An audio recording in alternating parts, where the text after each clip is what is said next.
When we bought our new house, the seller told us something strange. He said there was one room we should never try to open. At first, we thought he was joking.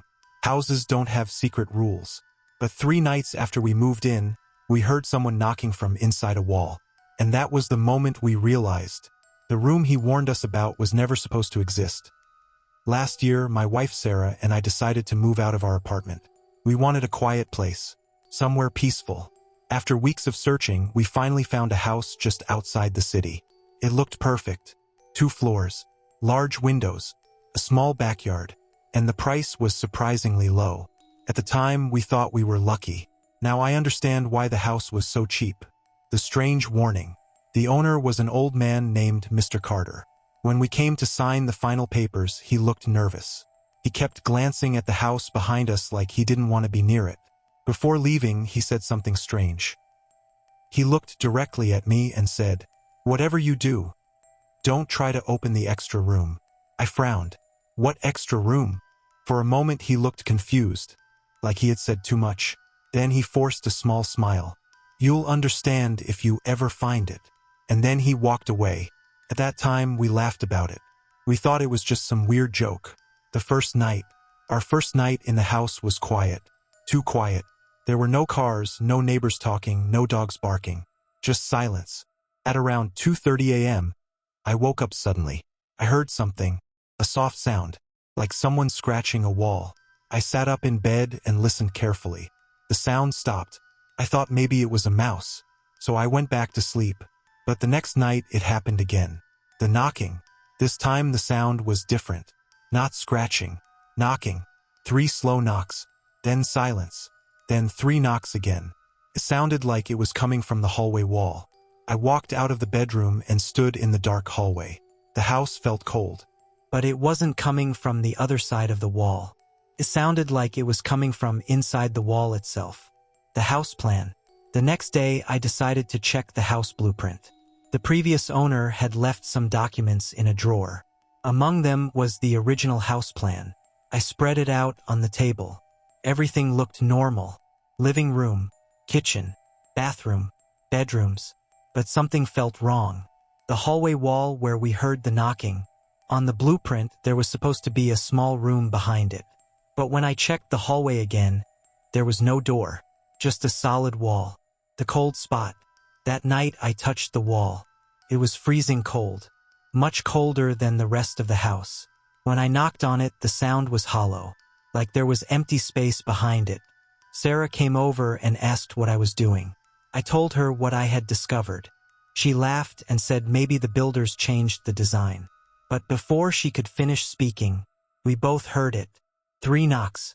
From inside the wall. Something inside. Sarah's face went pale. We stood there without moving. Then a voice whispered, very softly, from inside the wall. "Hello?" I felt my stomach drop. Sarah grabbed my arm. "Did you hear that?" I nodded slowly. The whisper came again. "Please, open the door." Breaking the wall. The next day I bought tools. I told Sarah we needed to see what was inside. Part of me expected to find pipes or maybe an old storage space. But the moment I started breaking the wall, something felt wrong. The knocking started again. Fast. Panicked. Knock, knock, knock, knock. Like someone trapped inside. Finally, a piece of the wall broke open. Behind it was darkness. And a wooden door. An old door. Covered in scratches. The door. The scratches looked like they were made by fingernails. Thousands of them. All over the door. My hands started shaking. Sarah whispered behind me, "Maybe we shouldn't open it." But then we heard the voice again. Closer this time. "Please. I've been here for so long." I slowly reached for the handle. The metal felt ice cold. I turned it. The door creaked open. The empty room. The room inside was small. Completely empty. Dust covered everything. There was only one thing inside. A chair in the center of the room. And on the chair, a small tape recorder suddenly clicked on. A voice started playing. It was the voice of the old owner, Mr. Carter. His voice was shaking. "If anyone finds this room, do not stay in this house." My heart started pounding. Then he continued, Because whatever was trapped here isn't anymore. The final sound. Right behind us, from the hallway, we heard 3 slow knocks, but this time, they were coming from outside the wall. And that's when we realized something terrifying. Whatever had been in that room was now standing somewhere inside our house. The real estate agent told us the attic was empty. She even showed it to us. Just dusty wood and old insulation. But on the 4th night after we moved in, we heard slow footsteps above our bedroom. At first we thought it was an animal. But animals don't walk in perfect circles. And animals don't stop walking the exact moment you start listening. My name is Daniel, and last year my wife Emily and I bought our first house. It was an old 2-story home in a quiet neighborhood. The house had character. Wooden floors that creaked, long hallways, and an attic that stretched across the entire roof. The agent told us most people used it for storage. But when we checked it, it was completely empty. At the time, that felt normal. Old houses often have unused spaces. We had no reason to think anything was wrong. 3 days after moving in, we were finally starting to feel comfortable. Boxes were unpacked. Furniture was arranged. Everything felt normal. Until that night. At around 3 a.m., I woke up suddenly. First, I didn't know why. Then I heard it. Step, step, step. Slow footsteps. Directly above us. In the attic. The attic check. I grabbed a flashlight and climbed the attic ladder. The air up there smelled like dust and old wood. I shined the flashlight around. Nothing. Just empty space. No animals. No movement. No footprints in the dust. It was completely silent. I told myself the house was just settling. Old houses make noises. So I went back to bed. But the next night it happened again. This time the footsteps lasted longer. Slow steps. Back and forth. Like someone walking from one side of the attic to the other. Then stopping directly above our bed. Standing there. Not moving. Just standing. The 3rd night. On the 3rd night, Emily woke me up. Her voice was shaking. Daniel, listen. The footsteps were louder now. Much heavier. Not like before. These sounded like bare feet on wood. And they weren't walking slowly anymore. They were running. Back and forth across the attic. Then suddenly stopping. The camera idea. The next morning I decided to set up a small camera in the attic. Just to prove to ourselves that nothing was there. Maybe a raccoon or squirrel. That would explain everything. I placed the camera facing the center of the attic and left it recording. That night, the footsteps returned again. Even louder. But this time we didn't go upstairs. We waited until morning to check the footage. When we watched the recording, everything looked normal. First, the attic was empty. Dust floating in the flashlight beam. Then suddenly, the dust started moving. Like someone invisible was walking through it. Step by step. Across the floor. You could see the dust lifting with every step. But there was no body. No shadow. Nothing visible. Just footsteps forming in the dust.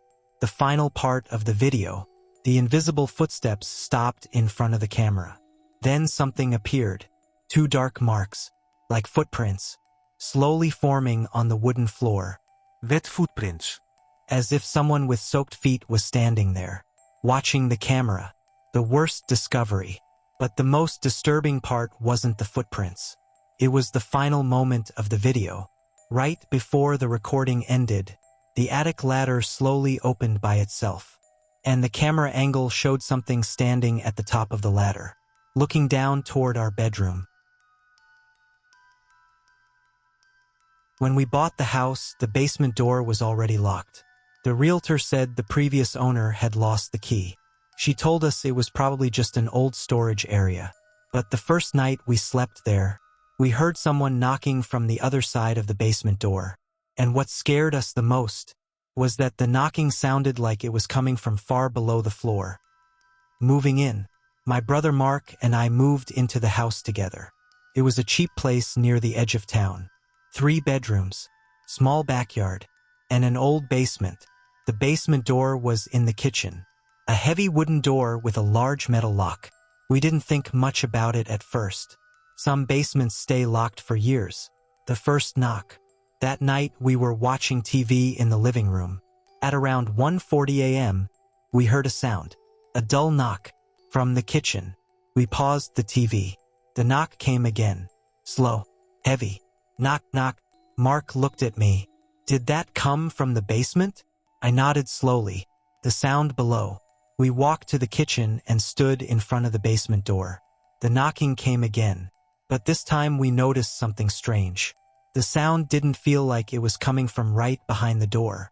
It sounded like it was coming much deeper, like someone was knocking from far underground. Breaking the lock. The next morning we decided to break the lock. We figured maybe someone had sealed the basement for safety reasons.